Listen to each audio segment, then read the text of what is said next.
Netizen mendapatkan posisi yang semakin diperhitungkan dalam tata kemasyarakatan, khusus di Indonesia.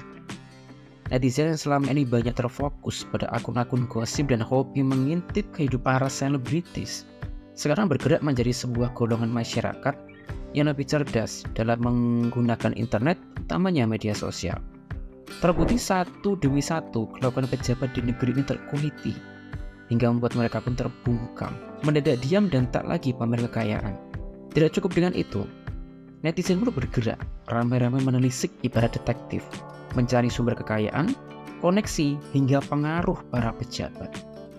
Apakah memang sudah waktunya netizen mulai bosan dengan sensasi para selebritis dan beralih dengan teratur membongkar segala tidak tanduk pejabat publik? Pakai logika.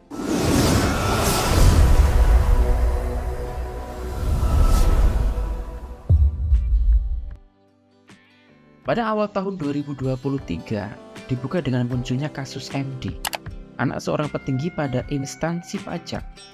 Kronologi kasus ini viral, menjadi perbincangan serta semakin dipersebarluaskan oleh netizen. MD yang melakukan tindakan kekerasan pada D, hingga korban harus dirawat di rumah sakit dalam jangka waktu yang lama. Kasus ini menyeret juga seorang gadis AG yang diduga sebagai dalang terjadinya aksi kekerasan oleh MD dan rekan gengnya. Nggak cukup sampai di situ, netizen juga dibikin geram bukan kepalang akibat ulah arogan MD, si anak pejabat yang serba pamer dengan kekayaan milik ayahnya, mobil mewah Rubicon, rumah mewah hingga gaya hidup mentereng.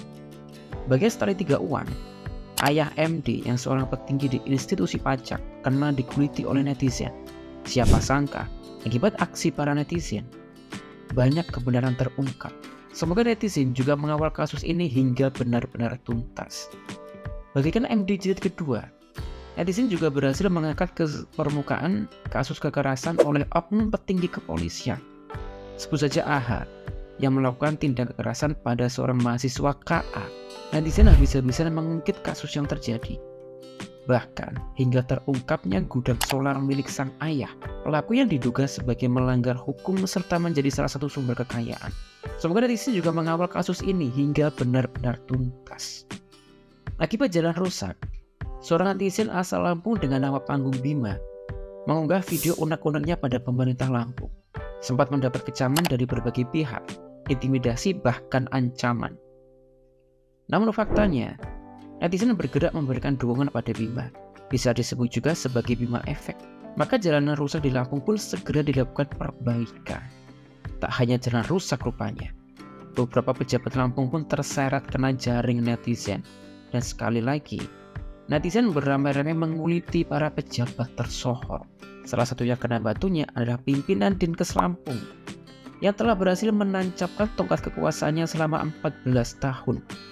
Semoga netizen juga mengawal kasus ini hingga benar-benar tuntas. Keberadaan netizen di Indonesia dalam beberapa hal memberikan dampak positif, terlebih dalam penemuan kasus, kejagalan serta pengawalan terhadap kasus tertentu. Tak jarang, justru sebuah kasus yang berurusan dengan hukum dan keadilan justru diangkat oleh netizen. Ramai dari perbincangan hingga menjadi sebuah isu yang concern. Di Indonesia, netizen dihuni oleh berbagai latar belakang, baik pendidikan hingga latar belakang sosial. Istilah netizen di Indonesia merujuk pada individu yang aktif menggunakan internet, khususnya media sosial, untuk berinteraksi, berbagi informasi, dan berpartisipasi dalam komunitas daring. Berbagai individu ini memiliki keragaman latar belakang dan minat. Ada di antaranya yang mahasiswa, kalangan pekerja profesional, ibu rumah tangga, hingga para anggota komunitas. Mereka dikatakan sebagai netizen karena memiliki kecenderungan menggunakan media sosial sebagai sarana untuk berkomunikasi, mencari informasi, berpartisipasi dalam diskusi, serta menyampaikan pendapat dan pandangan mereka. Berasal dari berbagai latar belakang yang sangat beragam, serta tingkat pendidikan yang berbeda, wajar jika netizen seringkali berbeda pendapat, berbeda sudut pandang, dan memiliki perbedaan dalam memandang sesuatu. Sebagai akibatnya, di beberapa media sosial seringkali ditemukan cekcok, adu argumen, dan pertikaian antara satu dengan yang lain pada kolom komentar. Tak jarang juga ditemui satu sama yang lain saling adu teori dan pengetahuan masing-masing. Dan hal seperti ini memang wajar sebagai salah satu fenomena dan sifat dari sebuah crowdsource.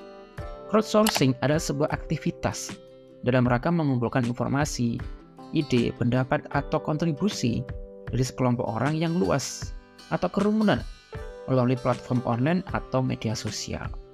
Dalam konteks crowdsourcing, individu-individu tersebut secara sukarela berpartisipasi dalam memberikan kontribusi mereka untuk mencapai tujuan tertentu.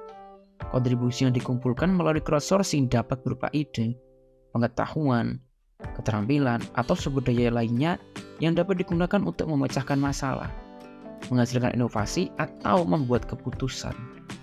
Dengan demikian, netizen tidak hanya berlaku sebagai pengguna media sosial, namun juga secara disadari atau tidak, telah berperan dalam upaya crowdsourcing.